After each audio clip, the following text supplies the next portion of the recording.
नमस्कार साथियों, अखिलेश एजुकेशन जौनपुर में आपका स्वागत है। आज हम फिजिक्स की क्लास लेकर के उपस्थित हुए हैं। जैसा कि हम पिछले वीडियो में आपको बताए थे, इलेक्ट्रोमैग्नेटिक वेव के विषय में आपको समझाए थे कि तरंग कितने प्रकार की होती है। और तरंग मुख्य रूप से उसमें आप लोग हम बताए थे, सभी को बताए थे, तरंग दो प्रकार की होती है, यांत्रिक तरंगे, अयांत्रिक तरंगे। अब मुख्य रूप से हम लोग अयांत्रिक तरंग के विषय में उसमें देखे थे, जिसको हम लोग इलेक्ट्रोमैग्नेटिक वेव कहे थे। और उसमें आपको हम समझाए थे पिछले क्लास में, जो सूर्य से जो हमें किरणें मिलती हैं उसमें पूरा एक स्पेक्ट्रम होता है, वेवलेंथ का एक पूरा जाल होता है। तो सबसे जो बीच में होता है, जिनका वेवलेंथ, जिसको हम लोग दृश्य किरणें कहते हैं, उसी को हम लोग सिर्फ देख पाते हैं। उससे कम वेवलेंथ की भी किरणें होती हैं, उससे कम, उससे कम, उससे कम, और अधिक वेवलेंथ की भी किरणें होती हैं। लेकिन हम लोग सिर्फ है जहाँ तक उसको देख पाते हैं, जहाँ तक हमारी आई उसको सेंस कर पाती है, जिसको हम लोग दृश्य किरणें कहते हैं, बाकी सबको हम देख नहीं पाते हैं। इन सब किरणों के विषय में और डिटेल्स में हम लोग इलेक्ट्रोमैग्नेटिक वेव के विषय में हम लोग अध्ययन किए थे या हम आपको बताए थे। आज हम लोग पढ़ेंगे, देखते हैं जो इलेक्ट्रोमैग्नेटिक वेव है या इसकी उत्पत्ति कहाँ से हुई है, और जब उत्पत्ति हुई तो इसके क्या गुण हैं। तो इन सब के विषय में हम लोग समझेंगे। मुख्य रूप से इलेक्ट्रोमैग्नेटिक वेव के विषय में ही हम लोग पढ़ेंगे, उससे क्वालिटी देखेंगे आज हम लोग, और इसके बाद जो इलेक्ट्रोमैग्नेटिक वेव है वो कहाँ से उत्पत्ति हुई है। तो चलिए दोस्तों, हम आपको बताते हैं जो इलेक्ट्रोमैग्नेटिक वेव है, ब्रिटिश वैज्ञानिक थे मैक्सवेल ने अपने कुछ नियम दिए और उन्हीं नियम की सहायता से उन्होंने इलेक्ट्रोमैग्नेटिक वेव की उत्पत्ति के विषय में समझाया कि इस तरीके से इलेक्ट्रोमैग्नेटिक वेव उत्पन्न होता है। तो आज हम लोग देखेंगे जो ब्रिटिश वैज्ञानिक हैं मैक्सवेल ने क्या अपना नियम दिए, और नियम के आधार पर मैक्सवेल ने अपने 4 समीकरण दिए, और 4 समीकरण की सहायता से उन्होंने इलेक्ट्रोमैग्नेटिक वेव की उत्पत्ति देखा।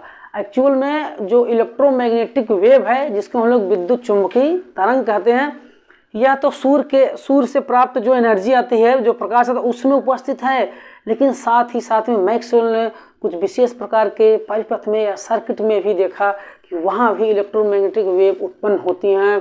तो कैसे उत्पन्न होती हैं और उत्पन्न होने के पीछे उन्होंने क्या तथ्य दिया, इन सब के विषय में आज हम लोग डिटेल्स में पढ़ेंगे। तो आज हम लोग पहले देखेंगे मैक्सवेल के क्या समीकरण हैं। इन्हीं चारों गणित की सहायता से मैक्सवेल ने अपने चारों इक्वेशन की सहायता से इलेक्ट्रोमैग्नेटिक वेव की सफलतम व्याख्या की। तो हम लोग देखेंगे मैक्सवेल का क्या इक्वेशन है। मैक्सवेल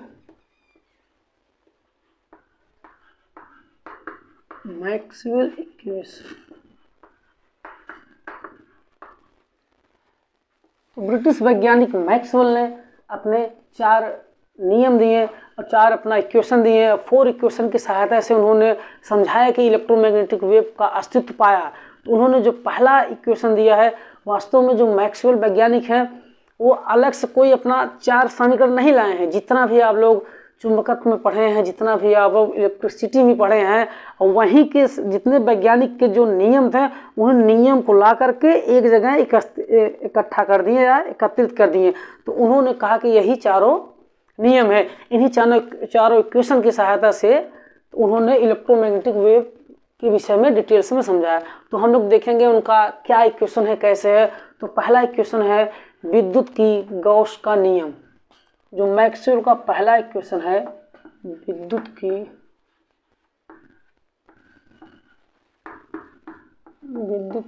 गॉस का नियम। अब ध्यान से समझिए साथियों, जो गॉस का नियम है, स्थिर वैद्युत में जो गॉस का नियम है, गॉस के नियम को ही मैक्सवेल ने वहाँ से पिकअप कर लिए। तो अब पिकअप करने के बाद जो अपना पहला समीकरण बनाए, तो उनका पहला समीकरण गॉस का नियम ही है। तो इसको हम लोग कहेंगे मैक्सवेल का पहला नियम। इसमें वैज्ञानिक गॉस ने बताया था कि किसी भी बंद पृष्ठ से गुजरने वाला संपूर्ण वैद्युत फ्लक्स उसके बंद पृष्ठ के अंदर नेट आवेश का 1/ε0 गुना होता है। किसी भी बंद पृष्ठ से गुजरने वाला संपूर्ण वैद्युत फ्लक्स उस बंद पृष्ठ से जितना नेट आवेश होगा उसका कितना गुना होगा, 1/ε0 गुना होता है। तो यही इक्वेशन को, इसी कथन को हम लोग विद्युत की गॉस का नियम कहते हैं, या जो मैक्सवेल की प्रथम समीकरण कहलाता है। तो हम लोग इसमें लिखेंगे विद्युत की गॉस का नियम, किसी बंद पृष्ठ से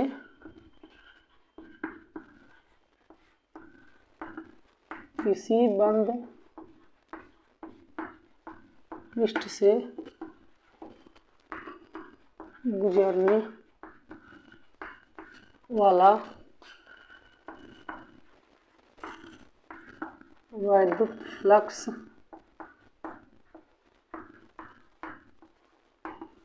उस बंद पृष्ठ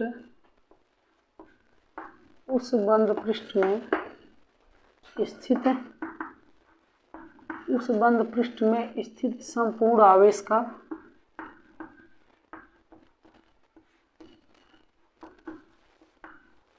संपूर्ण आवेश का 1/ε0 गुना होता है।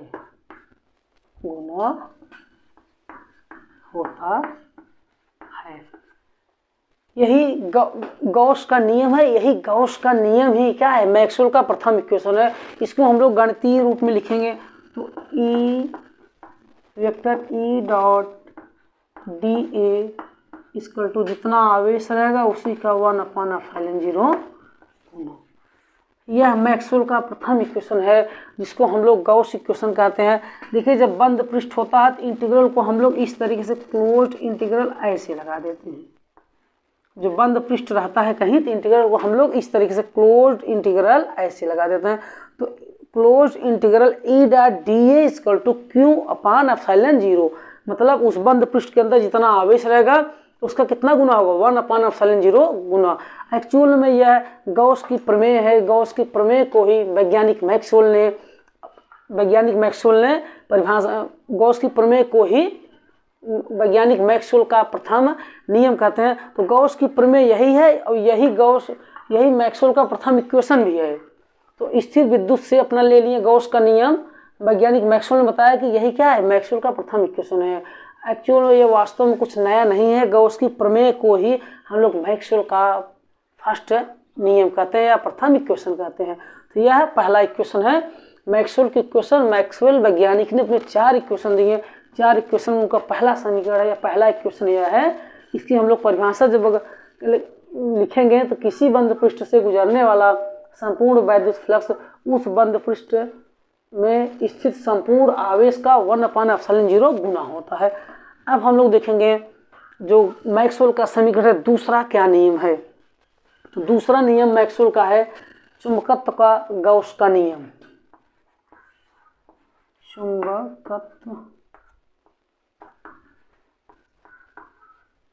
चुंबकत्व का गॉस का नियम। चुंबकत्व को गॉस का नियम को ही मैक्सवेल का द्वितीय नियम कहते हैं। इसमें उन्होंने बताया कि किसी बंद पृष्ठ से गुजरने वाला संपूर्ण चुंबकीय फ्लक्स सदैव शून्य होता है। ध्यान देना है, यहाँ वैद्युत फ्लक्स था, सदैव वैद्युत फ्लक्स उस बंद पृष्ठ से गुजरने वाले उस बंद पृष्ठ के अंदर उपस्थित नेट आवेश का 1/ε0 गुना होता है। लेकिन इसमें जो हम दूसरा का नियम देखेंगे, चुंबकत्व का गॉस का नियम, इसमें देखेंगे किसी बंद पृष्ठ से गुजरने वाला चुंबकीय फ्लक्स क्या होगा, सदैव शून्य होता है। इसको हम लोग लिखते हैं इस तरीके से, close integral vector B dot dA equal to आएगा आपका 0। Vector V dot dA equal to आएगा 0। और यह नियम बताता है कि, यह दूसरा नियम बताता है कि चुंबकत्व का सिरा अगर कहीं पे यन है तो वहाँ यस जरूर, यन है कहीं उसका सिरा तो यस जरूर होगा। इसका मतलब कि कोई आज तक ऐसा मैग्नेट नहीं बना है जो सिर्फ यन ही, उसका अगर नॉर्थ पोल होगा साउथ पोल भी होगा, अगर कहीं का साउथ पोल है तो नॉर्थ पोल भी होगा। तो यह जो इक्वेशन है, इसी इक्वेशन को हम लोग कहते हैं मैक्सवेल का द्वितीय इक्वेशन या चुंबकत्व का गॉस का नियम को हम लोग क्या कहते हैं, मैक्सवेल का द्वितीय इक्वेशन। इसका अगर कथन अगर लिखने के लिए अगर कहा जाए तो हम लोग ऐसे लिखेंगे, किसी बंद पृष्ठ से गुजरने वाला संपूर्ण चुंबकीय फ्लक्स क्या होगा, 0 होगा। तो वैज्ञानिक मैक्सवेल ने बताया कि किसी बंद पृष्ठ से गुजरने वाला संपूर्ण चुंबकीय फ्लक्स D डॉट डी को हम लोग कहते हैं चुंबकीय फ्लक्स। यह सदैव कितना होता है, 0 होता है। लेकिन ध्यान देना है, किसी बंद पृष्ठ से गुजरने वाला संपूर्ण वैद्युत फ्लक्स 0 नहीं होगा। वह किसके बराबर होगा, नेट आवेश का 1/ε0 गुना होता है। तो यह जो दो नियम है, इन्हीं दोनों नियम को हम लोग कहते हैं मैक्सवेल का यह प्रथम इक्वेशन है, मैक्सवेल का यह फर्स्ट इक्वेशन है, मैक्सवेल का यह सेकेंड इक्वेशन है। अभी मैक्सवेल के 2 इक्वेशन और हैं जिनको हम लोग अब देखेंगे। मैक्सवेल का तृतीय इक्वेशन क्या है, तो विद्युत चुंबकीय फैराडे का जो नियम है उसी को ही मैक्सवेल ने कहा कि यह मैक्सवेल का तीसरा नियम है। तो उसमें आप लोग देखे होंगे, किसी बंद पृष्ठ से प्रेरित विद्युत वाहक बल सदैव बंद पृष्ठ से चुंबकीय फ्लक्स में परिवर्तन के ऋणात्मक के बराबर होता है। चलिए अब हम लोग देखेंगे तीसरा नियम क्या है, मैक्सवेल का तीसरा नियम क्या है। हम पहले नियम को मिटा रहे हैं।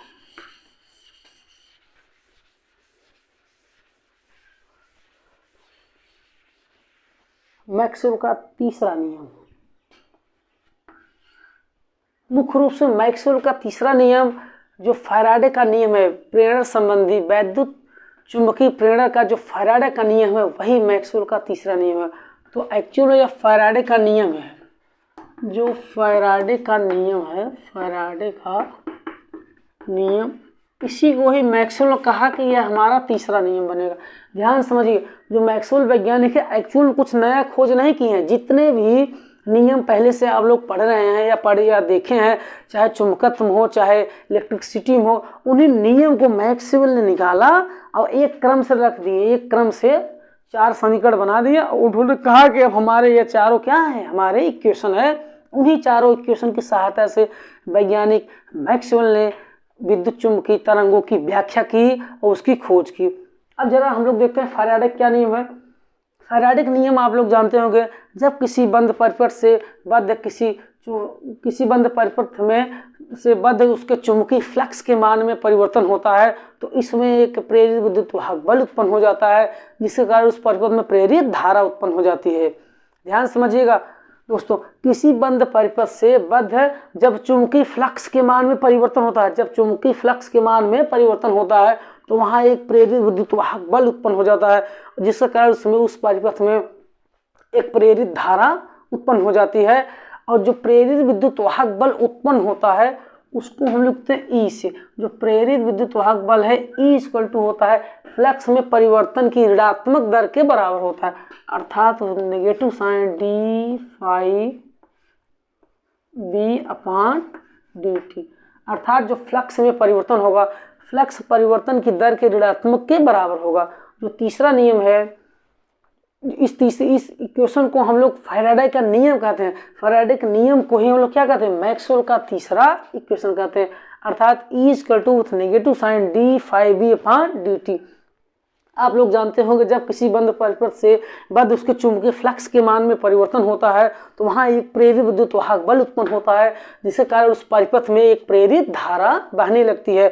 अगर प्रेरित धारा बह रही है, जो प्रेरित विद्युत वाहक बल उत्पन्न हुआ है, तो वैज्ञानिक फैराडे ने बताया था कि वह फ्लक्स परिवर्तन की दर के ऋणात्मक क्या होता है, बराबर होता है। तो इसी इक्वेशन को हम लोग क्या कहते हैं, फैराडे का तीसरा नियम कहते हैं या तृतीय नियम कहते हैं। लेकिन हम लोग ई और हम लोग इलेक्ट्रिक फील्ड विभव और हम लोग वैद्युत क्षेत्र में संबंध भी जानते हैं। ई इक्वल टू होता है आपका, ई इक्वल टू आपको मिलेगा capital E into D L. ध्यान समझिएगा, कैपिटल ई इक्वल टू होगा स्मॉल ई अपॉन डी एल, तो ई इक्वल टू हो जाएगा capital E into D L. तो यहाँ से हम लोग लिख सकते हैं यह दोनों इक्वेशन जब बराबर करेंगे तो E इंटू डी एल बराबर लिख सकते हैं हम लोग negative sign delta phi B upon delta या डी टी। तो यह जो इक्वेशन है इसको हम लोग चाहे कहें चाहे इसको इक्वेशन कहें, इसी को हम लोग मैक्सवेल का तृतीय इक्वेशन कहते हैं। तो ध्यान देना है साथियों, जो फैराडे का जो नियम है वही मैक्सवेल का तृतीय इक्वेशन है या तृतीय समीकरण है। तो वैज्ञानिक फैराडे ने बताया था कि बंद पृष्ठ से गुजरने वाला संपूर्ण या किसी बंद पृष्ठ में जब फ्लक्स परिवर्तन होता है तो फ्लक्स परिवर्तन की दर उस परिपथ में विद्युत वाहक प्रेरित विद्युत वाहक बल के बराबर होता है। इसी इक्वेशन को हम लोग क्या कहते हैं, मैक्सवेल का तृतीय इक्वेशन कहते हैं। तो ये आपका 3 इक्वेशन हो गया। अब इसके बाद आपका बचता है इक्वेशन नंबर 4। तो हम लोग अब चौथा इक्वेशन देखेंगे, मैक्सवेल का चौथा इक्वेशन या फोर्थ इक्वेशन ऑफ मैक्सवेल। वैज्ञानिक मैक्सवेल ने अपना चौथा इक्वेशन इस तरीके से दिए। आप लोग चुंबकत्व में पढ़े होंगे या देखे होंगे साथियों, उसमें एम्पियर का नियम मिलता है, एम्पियर का परपथी नियम। जो एम्पियर का परपथी नियम होता है उसी नियम को ही मैक्सवेल ने कहा कि यह मैक्सवेल का चौथा समीकरण है। तो चौथा नियम आपका बन जाएगा एम्पियर मैक्सवेल परपथी नियम। एम्पियर मैक्सवेल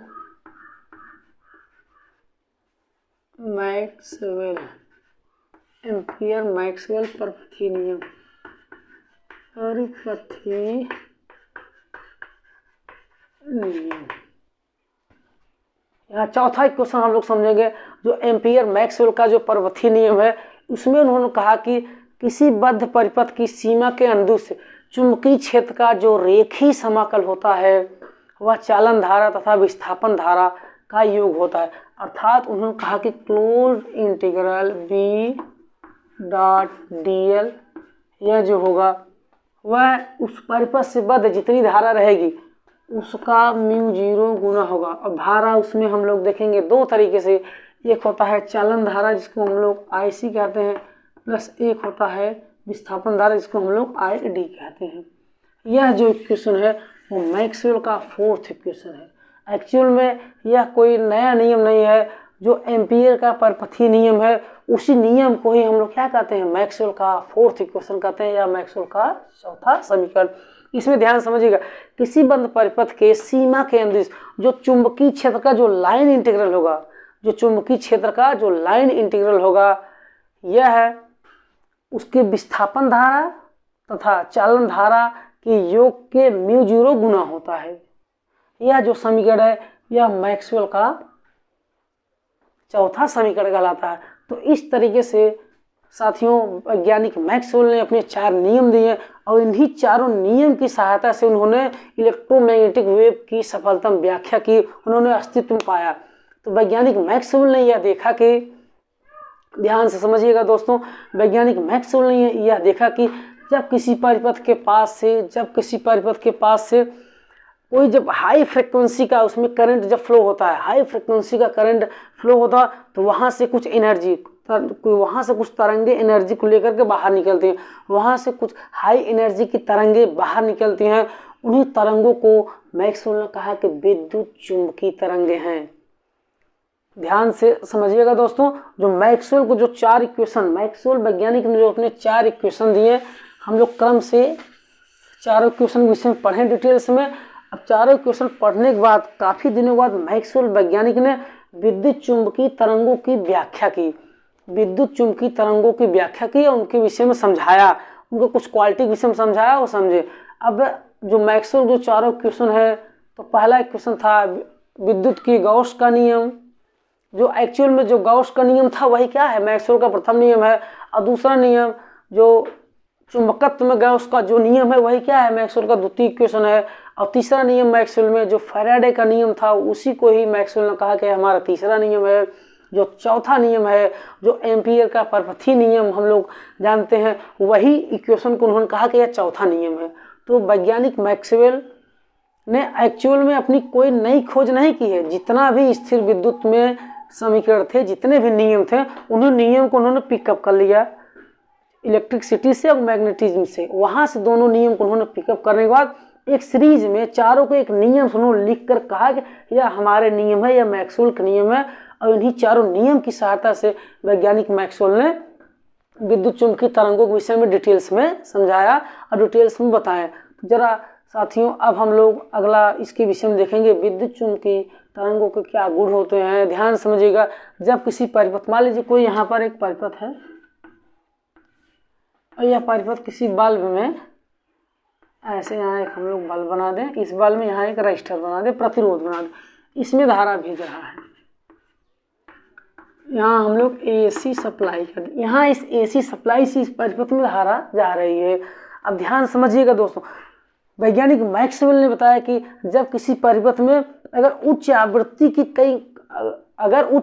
की करंट का अगर फ्लो होता है, जब इसी परिपथ में उच्च आवृत्ति का जब करंट फ्लो होगा, उच्च आवृत्ति कहने का मतलब है कि जो आपका AC करंट आता है, करंट हम सदैव इस रूप में चलता है, तो उच्च आवृत्ति कहने का मतलब है कि एक सेकंड में जो चक्करों की संख्या होगी अधिक हो जाएगी, एक सेकंड में चक्करों की संख्या अधिक हो जाएगी, उसको हम लोग कहते हैं उच्च आवृत्ति की करंट। अगर किसी परिपथ में, अगर किसी सर्किट में उच्च आवृत्ति की इलेक्ट्रिसिटी का फ्लो होता है, तो वहाँ वैज्ञानिक मैक्सवेल ने अपने चारों नियम की सहायता से देखा कि यहाँ से इस सर्किट के बाहर कुछ तरंगे निकलते हैं, कुछ विद्युत चुम्बकीय तरंगे कुछ तरंगे निकलते हैं। बाद में इन तरंगों को ही मैक्सवेल ने कहा कि यह विद्युत चुम्बकीय तरंगे हैं।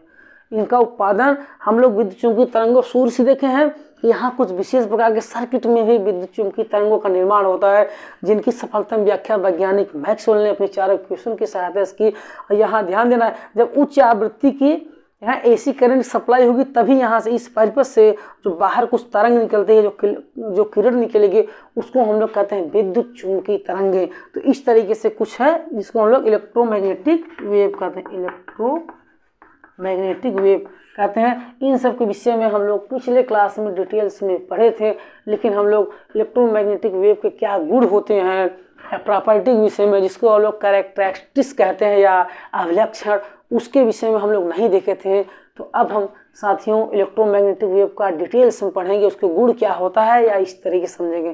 ध्यान देना, उच्च आवृत्ति मतलब यही, यहाँ से यहाँ एक चक्कर लगाया, यही एक सेकंड में फटाफट चक्कर लगाया, एक सेकंड में कई बार अगर चक्कर लगाएगा, उसी को हम लोग कहते हैं उच्च आवृत्ति। एक सेकंड, जैसे अगर कोई फैन है 50 चक्कर लगा रहा है, अगर एक दूसरा कोई फैन है एक सेकंड में 100 चक्कर लगा रहा है, तो हम लोग कहेंगे जो 100 चक्कर लगा रहा है उसकी आवृत्ति उच्च होगी, जो 50 चक्कर लगा रहा है उसकी आवृत्ति कम होगी। तो ध्यान देना, यहाँ से AC सप्लाई हो, लेकिन उच्च करंट, उच्च आवृत्ति को हो, तभी हम लोग यहाँ से जो करंट निकलेगी हम लोग कहेंगे उसका नाम होगा इलेक्ट्रोमैग्नेटिक वेव। तो इसी विषय में हम लोग डिटेल्स में पढ़ेंगे, क्या इसके गुण होते हैं, क्या इसकी क्वालिटी होता है। जरा देखिए, तो वैज्ञानिक मैक्सवेल ने जो देखा कि हम लोग किसी परिपथ से जब हाई फ्रिक्वेंसी का हम लोग इलेक्ट्रिसिटी एंट्री जब कराते हैं, तो यहाँ से देखते हैं कि जो विद्युत चुम्बकीय तरंगें निकलती हैं तो इस रूप में निकलती हैं। इसमें इलेक्ट्रिक फील्ड भी होता है और मैग्नेटिक फील्ड भी होता है, और साथ में इनका ट्रैक, एक रास्ता भी होता है। मतलब एक तरफ से इलेक्ट्रिक फील्ड वर्क करेगा और एक तरफ से मैग्नेटिक फील्ड वर्क करेगा, दोनों साथ में होता है। इसीलिए यह आपका जो इलेक्ट्रोमैग्नेटिक या जो मैक्सवेल इक्वेशन है, या मॉडर्न फिजिक्स का एक पार्ट होता है। अभी तक आप लोग जितना भी साइंस आप लोग जानते होंगे वह मॉडर्न फिजिक्स नहीं है, यह आधुनिक भौतिकी है। आधुनिक भौतिकी में आप लोग इलेक्ट्रोमैग्नेटिक वेव के विषय में पढ़ते हैं। जो साथियों इलेक्ट्रोमैग्नेटिक जो वेव होता है, जो तरंगे चलती हैं इस तरीके से, एक तरफ से इलेक्ट्रिक फील्ड लगेगा, एक तरफ से मैग्नेटिक फील्ड लगेगा, और एक तरफ से प्रोपगेशन भी होगा, दोनों तरंगे एक दूसरे की तरफ जाएंगे भी, तो दोनों होगा, एक तरफ इलेक्ट्रिक फील्ड, एक तरफ मैग्नेटिक फील्ड, और एक तरफ से इनका गमन भी होगा। जो यहाँ से तरंगे निकल रही हैं इस तरीके से आप समझें, जैसे मान लीजिए तरंग इस तरीके से जा रही है, इलेक्ट्रोमैग्नेटिक वेव इस तरीके से जा रहे हैं, तो ऊपर का जो यह हिस्सा है इधर आपका लगेगा इलेक्ट्रिक फील्ड, इसके बगल में लगेगा मैग्नेटिक फील्ड, इस तरीके से जाएंगे। जो यह इस प्रकार जो तरंगे होते हैं इस तरीके से जाते हैं। ऊपर ऐसे समझिए, ऊपर लगा है इलेक्ट्रिक फील्ड, इधर लगा है मैग्नेटिक फील्ड, और इस तरीके से तरंगे आ रही हैं। तरंग आप लोग देख रहे हैं इस तरीके से आगे चल रहे हैं, ऊपर से कार्य कर रहा है इलेक्ट्रिक फील्ड, इधर कार्य कर मैग्नेटिक फील्ड, तो इस तरीके से शेप बनाती हुई इलेक्ट्रोमैग्नेटिक वेव चलती हैं। डायरेक्शन होता है चलने का आगे, लेकिन इसके 90 अंश पर आपका इलेक्ट्रिक फील्ड कार्य करता है, और यहाँ से 90 अंश पर आपका मैग्नेटिक फील्ड कार्य करता है। तो परस्पर तीनों लंबवत होते हैं। एक तरफ जाने का, एक तरफ तरंगे आगे आएंगी, ऊपर से वर्क करेगा इलेक्ट्रिक फील्ड, बगल से वर्क करेगा मैग्नेटिक फील्ड, तो इस तरीके से शेप होता है। तो वैज्ञानिक मैक्सवेल ने इस तरीके से बताया कि इलेक्ट्रिक फील्ड, मैग्नेटिक फील्ड इस तरीके से चलते हैं। इलेक्ट्रोमैग्नेटिक वेव जो होता है इस तरीके से चलता है। या इसको आप ऐसे समझें, हम मान लीजिए एक तरफ से ऐसे आगे बढ़ रहे हैं, हम लोग आगे भी बढ़ रहे हैं, ऊपर से जो फील्ड कार्य कर रहा है वह आपका इलेक्ट्रिक फील्ड, और इधर से जो कार्य कर रहा है वह क्या है आपका मैग्नेटिक फील्ड। तो इस तरीके से इलेक्ट्रोमैग्नेटिक वेव तरंगे चलती हैं। इसको अब हम चित्र के माध्यम से समझते हैं किस तरीके से इलेक्ट्रोमैग्नेटिक वेव चलती हैं। तो आइए हम लोग इलेक्ट्रोमैग्नेटिक वेव का चित्र बनाते हैं। वो समझते हैं। देखिए आप लोग पढ़ेंगे कोऑर्डिनेट सिस्टम। कोऑर्डिनेट सिस्टम में एक्स वाई जेड 3 एक्सिस होता है। मान लीजिए हम लोग स्वतंत्र है, इसको हम लोग एक्चुअल में जेड एक्सिस मानते हैं, इसको मानते हैं हम लोग एक्स एक्सिस, और इसको हम लोग मानते हैं वाई एक्सिस। ये आपकी वाई एक्चुअल में यह जो तीनों एक्सिस है वह परपेंडिकुलर है। यह इसके 90 अंश है, इनके बीच में 90 अंश है, और इनके बीच में कितना है 90 अंश है। लेकिन आपको यह ब्लैक बोर्ड दिखता नहीं है, एक्चुअल में वह इस तरीके से है। यह इन दोनों के बीच 90 अंश है, यह ऐसे है, यहाँ से यह एक्सिस है, एक्स एक्सिस यह है, वाई एक्सिस यह है, जो जेड एक्सिस है इन दोनों को लंबवत एक्चुअल में यहाँ ऐसे होता है। जेड वाला एक्सिस यहाँ होता है साथियों, तो जेड वाला एक्सिस यहाँ आगे होगा, एक्स वाला एक्सिस यहाँ होता है, और वाई वाला जस्ट इसके ऊपर होता है। इस तरीके से होता है, लेकिन हम लोग ब्लैक बोर्ड पर बना नहीं पाएंगे इस तरीके से, क्योंकि 3D ब्लैक बोर्ड नहीं है, 2D में, इसलिए इसी एक्सिस को हम लोग ऐसे बना देते हैं, ऐसे एक समझने के लिए। लेकिन यहाँ आप लोग समझिएगा साथियों, यह तीनों के बीच का एंगल कितना होता है 90, चाहे इनके बीच देखेंगे एंगल 90 अंश, इनके बीच देखें तब पर भी एंगल 90 अंश, इनके बीच देखें तब पर भी एंगल 90 अंश होगा। तो जो इलेक्ट्रोमैग्नेटिक वेव है, मान लीजिए वह एक्स डायरेक्शन में जा रही है, इलेक्ट्रोमैग्नेटिक वेव एक्स डायरेक्शन में जा रहे हैं, यह मान लें गति की दिशा है, यह है गति की दिशा है, इस तरीके से जा रहे हैं, यहाँ से स्टार्ट करके जा रहे हैं। ध्यान देना है दोस्तों, इलेक्ट्रोमैग्नेटिक वेव एक तरफ जब जाएगी, उसके एक तरफ लगेगा इलेक्ट्रिक फील्ड, दूसरी तरफ लगेगा मैग्नेटिक फील्ड, तो इस तरीके से इसका शेप बन जाता है।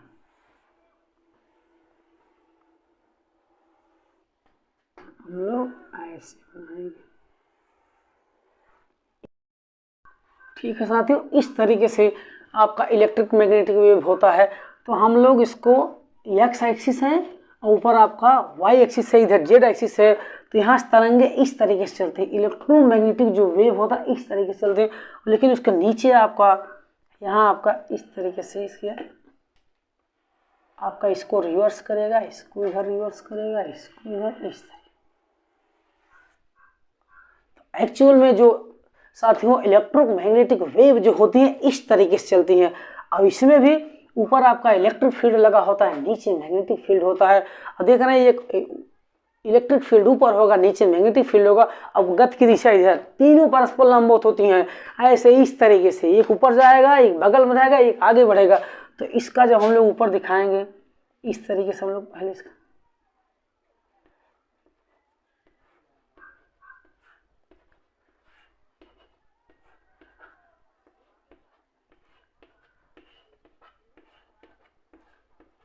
इसमें हम लोग इस तरीके से बना देंगे, ऊपर इलेक्ट्रिक फील्ड, नीचे मैग्नेटिक फील्ड,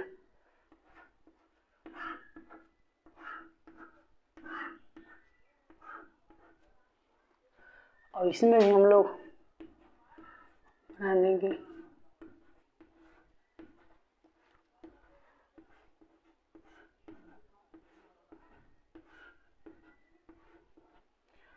लास्ट, हम लोग बना देंगे इसका। इस तरीके से इलेक्ट्रिक मैग्नेटिक वेव आगे बढ़ती हैं। हम लोग 3-4 बना देंगे तो आप लोग समझ जाएंगे। इस तरीके से इलेक्ट्रिक मैग्नेटिक फील्ड आगे बढ़ती है। अब जरा ध्यान समझिएगा साथियों, यह जो ऊपर होता है वह आपका इलेक्ट्रिक फील्ड होता है, जो नीचे होता है वह आपका मैग्नेटिक फील्ड, जिसको हम लोग वेक्टर बी कहते हैं। जो इलेक्ट्रोमैग्नेटिक जो वेव होता है तो इस तरीके से चलता है, एक ऊपर से एक बगल में, और जो गति की दिशा होता है उन दोनों को लंबवत। देख रहे हैं साथियों, इधर ऊपर से इलेक्ट्रिक फील्ड कार्य करता है और नीचे से मैग्नेटिक फील्ड कार्य करता है बगल में। एक्चुअल में यह जो नीचे वाला चित्र है वह इस तरीके से हम लोग यहाँ बना नहीं पाएंगे, इसलिए उसको नीचे बना दिए हैं। इधर से एक साइड इलेक्ट्रिक फील्ड, दूसरे साइड मैग्नेटिक फील्ड, और जो गति की दिशा होती है इस तरीके से होती है। तो वास्तव में हम लोग वेव जो इसके पहले पढ़े थे, हम लोग उसमें सिर्फ ऐसे ही बनाए थे, जो तरंगे होते हैं इस तरीके से चलती हैं। इसी में आपको श्रिंग, गर्त, इस तरीके से संपीड़न, विरलन इस तरीके से मिलता है। लेकिन जो अयांत्रिक तरंगों का एक विशेष जो पार्ट होता है, जिसको हम लोग इलेक्ट्रोमैग्नेटिक वेव कहते हैं, जो इलेक्ट्रोमैग्नेटिक वेव जो संचरण करती हैं, इस तरीके से आपका संचरण करती हैं। एक तरफ इलेक्ट्रिक फील्ड होता है, एक तरफ मैग्नेटिक फील्ड होता है, और इन दोनों इलेक्ट्रिक फील्ड और मैग्नेटिक फील्ड परस्पर परपेंडिकुलर होते हैं, गति की दिशा के भी परपेंडिकुलर होता है। एक्चुअल में ऐसे होता है, इलेक्ट्रिक मैग्नेटिक फील्ड इस तरीके से होता है। हम जा रहे हैं आगे, ऊपर से लग रहा है इलेक्ट्रिक फील्ड, 90 अंश पर लग रहा है मैग्नेटिक फील्ड, एक्चुअली ऐसे होता है। मान लीजिए हम लोग बढ़ रहे हैं आगे, तो इलेक्ट्रोमैग्नेटिक वेव आगे बढ़ती है तो ऊपर से आपका इलेक्ट्रिक फील्ड कार्य करता है, बगल से आपका मैग्नेटिक फील्ड कार्य करता है। यह एक्चुअल शेप होता है इलेक्ट्रोमैग्नेटिक वेव का। तो साथियों, हम लोग वेव के विषय में पढ़े थे, और वेव में जो अयांत्रिक तरंगे थी आपको बताए थे इलेक्ट्रोमैग्नेटिक वेव, इलेक्ट्रोमैग्नेटिक वेव। जो इलेक्ट्रोमैग्नेटिक वेव जितना भी वेव है उन सब में एक विशेष प्रकार का इसका प्रोपगेशन होता है, एक विशेष तरीके से चलती है। उसका जब आपको चित्र अगर कहीं बनाने के लिए आ जाएगा तो इस तरीके से आप लोग बनाएंगे, इलेक्ट्रोमैग्नेटिक वेव का है। अब हम लोग देखेंगे जो इन्हीं तरंगों की खोज वैज्ञानिक मैक्सवेल ने अपने चारों नियम की सहायता से की है। एक्चुअल में वह जो चारों नियम है जो पहले थे, उन्हीं चारों नियम को मैक्सवेल ने अपने साथ रखा, एक क्रम से अरेंज कर दिए, उन्हें कहते हैं मैक्सवेल का तरंग, मैक्सवेल का इक्वेशन। तो आज आप लोग साथियों मैक्सवेल का चारों इक्वेशन देख लिए, और इलेक्ट्रोमैग्नेटिक वेव किस तरह से गमन करती है उसका देख लें। अब हम लोग एक क्रम से देखेंगे इलेक्ट्रोमैग्नेटिक वेव के क्या गुण होते हैं। तो हम लोग एक क्रम से स्टेप बाय स्टेप समझेंगे इलेक्ट्रोमैग्नेटिक वेव जो या चल रही हैं तरंगे, कहीं किसी माध्यम में, इनको किसी माध्यम चलने की आवश्यकता नहीं होती है। कहीं माध्यम रहेगा वहाँ भी चलेंगे, जहाँ माध्यम नहीं रहेगा वहाँ भी चलेंगे, मतलब निर्वात में भी चलती हैं, ये सब वायु में भी चलती हैं। इनकी हम लोग प्रॉपर्टी देखेंगे, क्या इनके गुण होते हैं। तो चलिए साथियों, हम लोग इलेक्ट्रोमैग्नेटिक वेव के प्रॉपर्टी देखेंगे, क्या होता है, इनके कितने गुण है तो होते हैं, कितने क्वालिटी होते हैं, हम इसी चित्र के ही माध्यम से समझेंगे। जो पहला गुण, जो पहला क्वालिटी होता है इलेक्ट्रोमैग्नेटिक वेव का, वह यह होता है इलेक्ट्रोमैग्नेटिक जो तरंगे होती हैं वह आवेश द्वारा उत्पन्न की जाती हैं। ध्यान समझिए साथियों, इलेक्ट्रोमैग्नेटिक वेव या आवेश द्वारा उत्पन्न होती हैं, आवेश द्वारा उत्पन्न होती है। यहाँ आप ध्यान से समझिए साथियों, यह कहा जाए जो इलेक्ट्रोमैग्नेटिक वेव है आवेश द्वारा उत्पन्न होती है।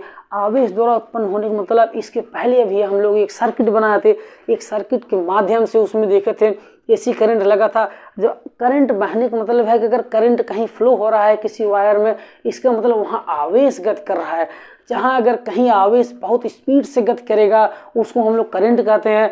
यदि करंट आपका हाई फ्रिक्वेंसी से अगर कहीं अगर फ्लो हो तो उसको हम लोग क्या कहते हैं, उसको हम लोग कहते हैं वहाँ पर आपको इलेक्ट्रोमैग्नेटिक वेव उत्पन्न होता है। तो ध्यान समझिएगा, इसका जो पहला क्वालिटी होता है या गुण होता है वो होता है इलेक्ट्रोमैग्नेटिक वेव आवेश द्वारा उत्पन्न होती है।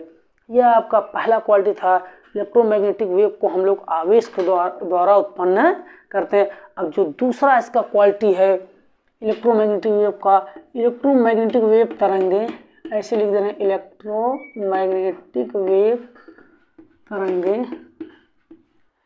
चलने के लिए किसी माध्यम की आवश्यकता नहीं होती है। इलेक्ट्रोमैग्नेटिक वेव तरंगे को माध्यम की आवश्यकता नहीं होती है, माध्यम की आवश्यकता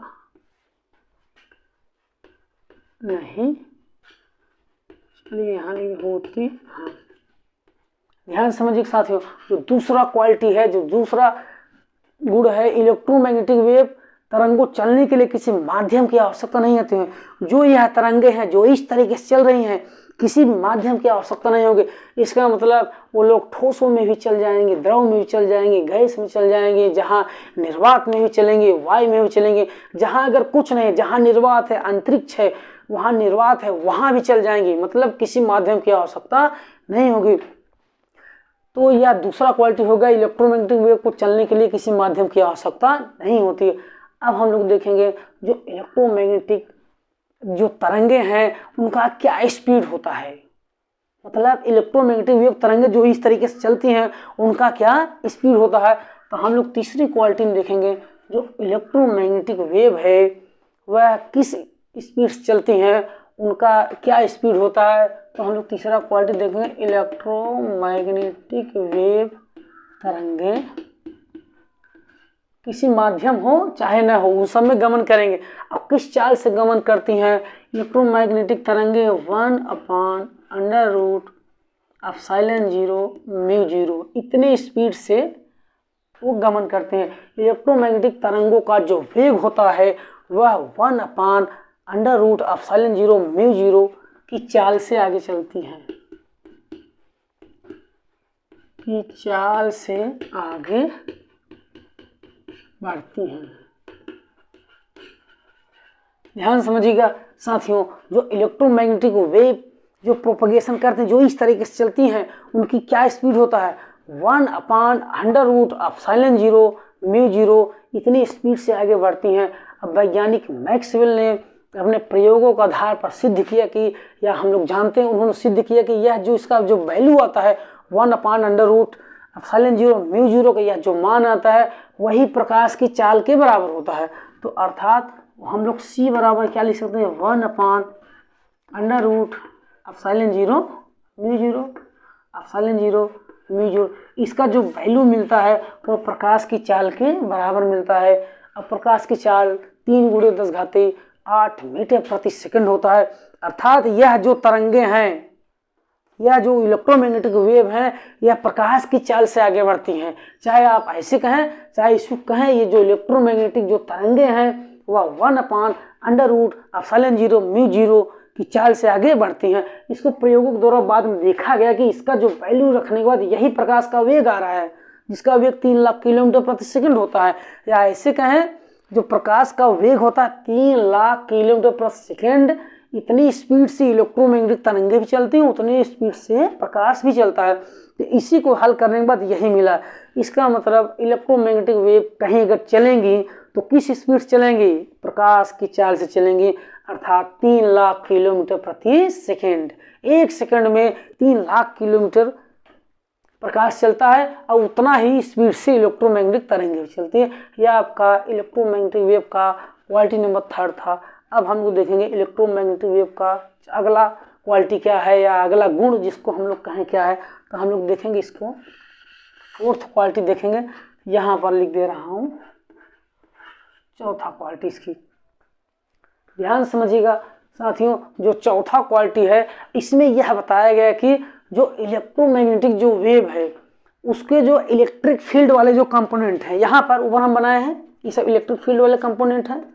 यहाँ भी जो इलेक्ट्रिक फील्ड वाले कंपोनेंट हैं तथा जो मैग्नेटिक फील्ड वाले जो कंपोनेंट है, यह दोनों परस्पर लंबवत होते हैं। यह दोनों परस्पर लंबवत होते हैं, परस्पर लंबवत गमन करते हैं। इसका कहने का मतलब है कि यह जो तरंग है, यह जो इसका वाइब्रेशन है, इसको हम लोग इलेक्ट्रिक फील्ड का जो यह डायरेक्शन है, इधर किसका है, मैग्नेटिक फील्ड लगा है, इन दोनों का बीच का जो एंगल है 90 अंश है। जो इलेक्ट्रिक फील्ड मैग्नेटिक फील्ड का बीच का जो एंगल कितना होगा साथियों, 90 अंश होगा। चौथा क्वालिटी है इलेक्ट्रिक फील्ड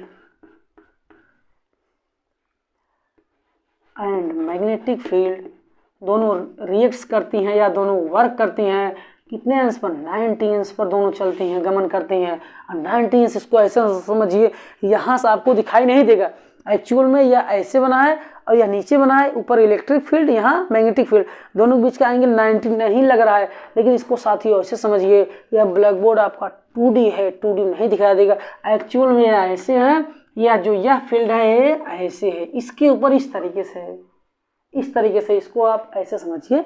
यहाँ पर इलेक्ट्रिक फील्ड वर्क कर रहा है, यहाँ भी इलेक्ट्रिक फील्ड जो मैग्नेटिक है इसी के जस्ट लंबवत है, इस तरीके से।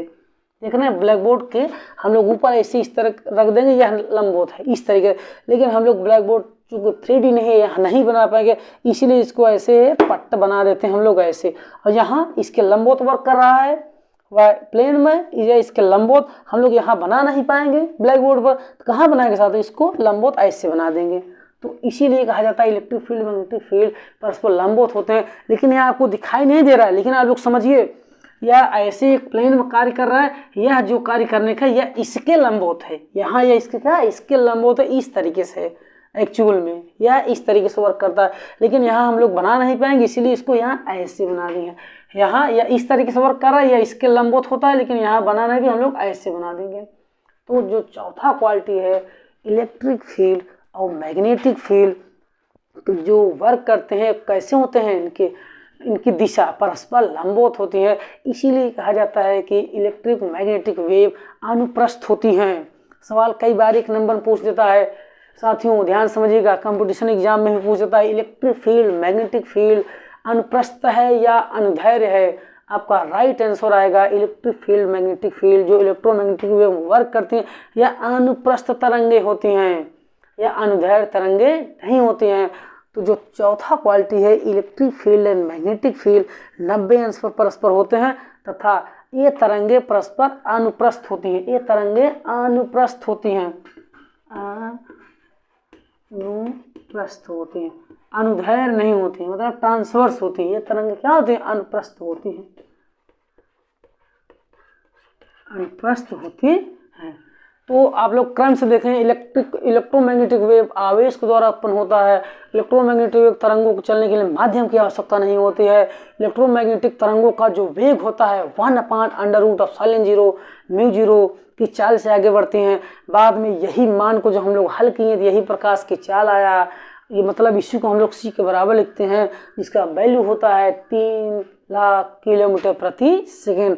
और चौथी क्वालिटी हम लोग देखें इलेक्ट्रोमैग्नेटिक जो वेव है तरंगे, ये परस्पर लंबवत होती हैं और ये क्या होती हैं, परस्पर इलेक्ट्रिक फील्ड मैग्नेटिक फील्ड 90 अंश पर वर्क करता है और ये तरंगे अनुप्रस्थ होती हैं। अब हम लोग साथियों देखेंगे इसकी पांचवा क्वालिटी क्या है। अब हम ऊपर से मिटा दे रहे हैं, यहाँ चौथा क्वालिटी है, अब यहीं ऊपर से मिटाकर हम लोग पांचवा छठा क्वालिटी इसकी देखेंगे। इसे गुण के विषय में देखेंगे क्या क्या वर्क कर रहा है, इसकी क्या प्रॉपर्टी है। चलिए तो हम लोग यहाँ से देख लेते हैं इसकी जो पांचवा क्वालिटी है साथियों, उसके विषय हम लोग पढ़ेंगे। जो इलेक्ट्रोमैग्नेटिक फील्ड, जो इलेक्ट्रोमैग्नेटिक वेव है, ये तरंगे देखिए, इन तरंगों में इलेक्ट्रिक फील्ड भी होता है और मैग्नेटिक फील्ड होता है, आप लोग जान रहे हैं। और ये दोनों कैसे वर्क करती हैं, 90 अंश पर कार्य करते हैं। जो इलेक्ट्रिक फील्ड का जो अधिकतम मान होता है और जो मैग्नेटिक फील्ड का जो अधिकतम मान होता है, उन सबको अधिकतम मान को हम लोग इलेक्ट्रिक फील्ड के अधिकतम मान को हम लोग साथियों कहते हैं E0, मैग्नेटिक फील्ड के अधिकतम मान को हम लोग कहते हैं B0। जो अधिकतम मान मतलब यहाँ पर यह अधिकतम मान नहीं होगा, यहाँ पर अधिकतम मान नहीं, यहाँ पर उसका अधिकतम मान होगा, यहाँ पर उसका मैग्नेटिक फील्ड का नीचे अधिकतम मान होगा। यह जो अधिकतम मान है, यह जितना ग्राफ ऊपर बढ़ा है, यह अधिकतम मान होगा इलेक्ट्रिक फील्ड का। यहाँ इसका अधिकतम मान होगा, यहाँ अधिकतम मान होगा, यहाँ अधिकतम मान होगा। ऊपर इलेक्ट्रिक फील्ड का अधिकतम मान होगा, नीचे साथियों मैग्नेटिक फील्ड का अधिकतम मान होगा, इधर इधर इधर नीचे मैग्नेटिक फील्ड का अधिकतम मान होगा। हम अधिकतम मान को ऊपर से दर्शाए हैं E0 और मैग्नेटिक फील्ड के अधिकतम मान को हम लोग दर्शाए हैं B0। यह इनका जो अनुपात होता है। जो चौथा आपका जो क्वालिटी है इलेक्ट्रिक फील्ड और मैग्नेटिक फील्ड का जो मैक्सिमम वैल्यू होता है, यह सदैव प्रकाश की चाल के बराबर होता है। इसको हम लोग लिखते हैं E0/V0 = C। यहाँ C आपका क्या है, स्पीड है। इलेक्ट्रोमैग्नेटिक वेव का स्पीड कहें चाहे लाइट का स्पीड कहें, एक्चुअल में C भी किसके बराबर होता है, C बराबर होता है 1/√μ0 ε0 चाहे लिखें चाहे ε0 × μ0 लिखें। तो E0/V0 का जो अधिकतम मान होता है वो लाइट के वेग के क्या होता है, बराबर होता है। यह आपका क्वालिटी नंबर 5 है। तो इलेक्ट्रोमैग्नेटिक का जो ये पांचवा क्वालिटी होता है, जो अधिकतम चुंबकीय क्षेत्र तथा मैग्नेटिक फील्ड का जो अधिकतम वैल्यू होगा, इलेक्ट्रिक फील्ड का जो अधिकतम मान होगा तथा चुंबकीय क्षेत्र का जो अधिकतम मान, इन्हीं का अनुपात जो होगा वह प्रकाश की चाल के बराबर होता है। यह आपका क्वालिटी नंबर 5 है। अब हम साथियों देखेंगे इसकी क्या नेक्स्ट क्वालिटी है, तो हम लोग लिखेंगे क्वालिटी नंबर नेक्स्ट या आपकी छठवीं प्रॉपर्टी। इसमें हम लोग देखते हैं जो इलेक्ट्रिक फील्ड और मैग्नेटिक फील्ड का जो मैग्नीट्यूड होता है, ध्यान समझिए साथियों, E0 B0 यह क्या है, इलेक्ट्रिक फील्ड का अधिकतम मान है E0, B0 क्या है, मैग्नेटिक फील्ड का अधिकतम मान है B0। अधिकतम मान तथा न्यूनतम मान के अनुपात को हम लोग C के बराबर किए हैं, आपका क्वालिटी नंबर 5 है। अब क्वालिटी नंबर 6 में हम लोग देखेंगे इलेक्ट्रिक फील्ड तथा मैग्नेटिक फील्ड के क्षेत्रों के मैग्नीट्यूड का, उसका जो परिमाण होगा, उसका जो अनुपात होगा, मतलब इलेक्ट्रिक फील्ड का अनुपात को हम लोग लिखेंगे E से, जो वैल्यू आएगा E/B, यह भी आपका लाइट के बराबर होगा, यह भी आपका लाइट के बराबर होगा। यह आपका क्वालिटी नंबर 6 बनेगा। जो आपका इलेक्ट्रिक फील्ड रहेगा, जो आपका मैग्नेटिक फील्ड मिलेगा, इन सब का जो मैग्नीट्यूड हम लोग, जो इसका परिमाण हम लोग लिखेंगे, वह किसके बराबर होगा, लाइट के वेग के बराबर होगा। चाहे आप E0 कहें B0, यह भी अधिकतम मान भी बराबर होता है। और जो वैद्युत क्षेत्र तथा चुंबकीय क्षेत्र का जो वैल्यू होता है, जो मैग्नीट्यूड होता है, यह भी किसके बराबर होता है, C के। अर्थात C बराबर हम लोग इसको लिख सकते हैं E/B = C लिख सकते हैं। इसको थोड़ा ऐसे समझिए, इसके पहले क्लास में हम बताए थे आपको, जो इलेक्ट्रिक फील्ड जो विभवांतर होता है, कोई भी इक्वेशन जो तरंग का इक्वेशन होता है इलेक्ट्रिसिटी में, हम लोग इस तरीके से पढ़े थे। E आपको मिलता है E0 sin ωt। यहाँ ध्यान समझिए साथियों। और I होता है I0 sin ωt। प्रत्यावर्ती धारा पर प्रत्यावर्ती वोल्टेज जब हम लोग पढ़ रहे थे, इक्वेशन निकाले थे, उसमें E0 sin ωt आया था। और I आपको मिलेगा I0 sin ωt। और यहाँ से जब हम लोग देखेंगे, यह I I0 sin ωt है, तो यहाँ पर E0 sin ωt है। यहाँ I0 धारा का अधिकतम मान है और E0 वोल्टेज का अधिकतम मान है। तो यहाँ हम लोग E0 लिखे हैं, यहाँ B0 लिखे हैं। इन दोनों का अधिकतम मान का अनुपात किससे होगा, प्रकाश के चाल के बराबर होगा। लेकिन हम लोग यह अधिकतम मान का अनुपात इसी के बराबर किए हैं, और इसका भी अनुपात बराबर होगा I/E। यहाँ हम लोग E/B लिखे हैं। उसी प्रकार इलेक्ट्रिक फील्ड हो जाएगा और मैग्नेटिक फील्ड का भी जो अधिकतम मान होगा। कहने का मतलब ये हम धारा इस समझने के, प्रत्यावर्ती धारा तथा प्रत्यावर्ती वोल्टेज समझने के लिए बताए हैं।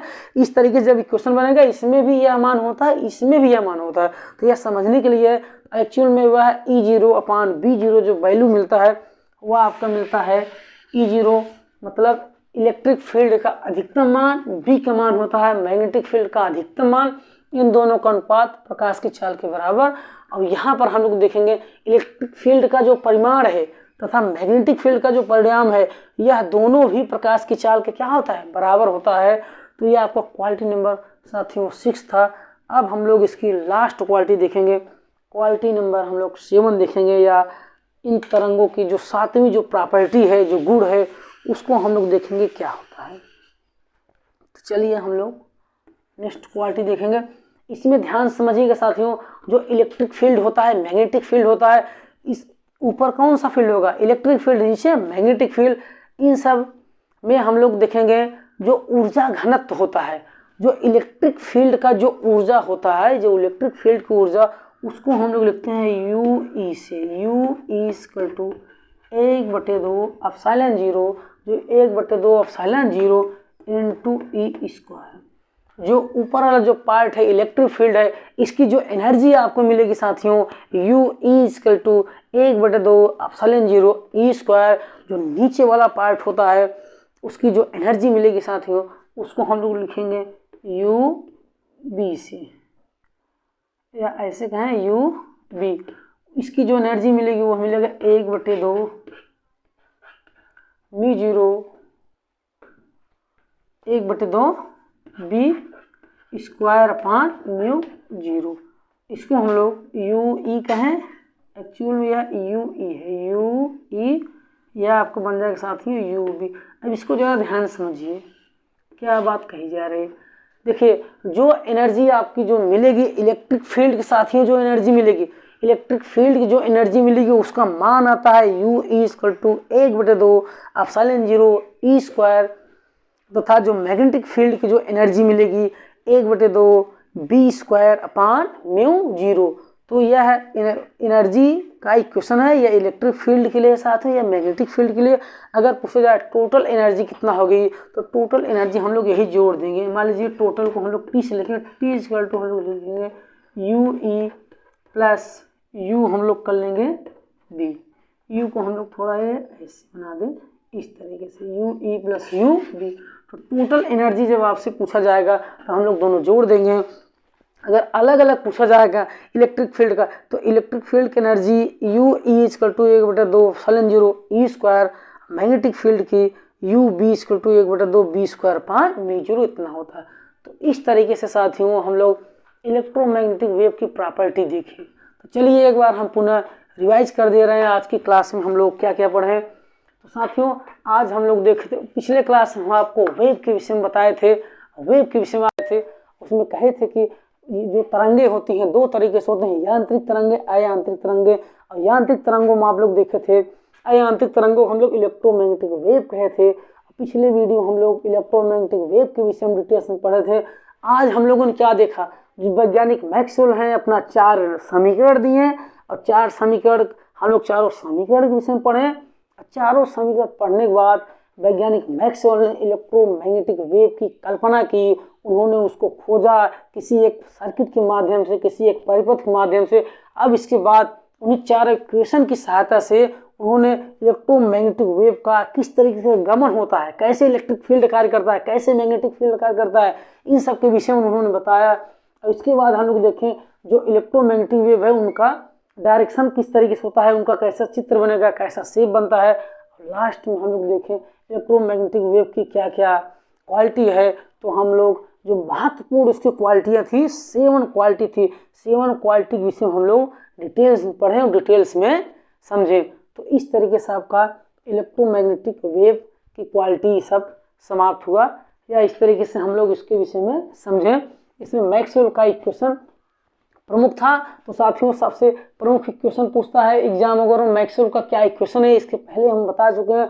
इसके साथ पूछता है इलेक्ट्रोमैग्नेटिक वेव की क्या क्वालिटी है, उसको बताइए। तो यह चित्र के माध्यम से हम लोग 7 क्वालिटी है, 7 क्वालिटी के विषय में पढ़ेंगे समझेंगे। तो साथियों आज के लिए इतना ही।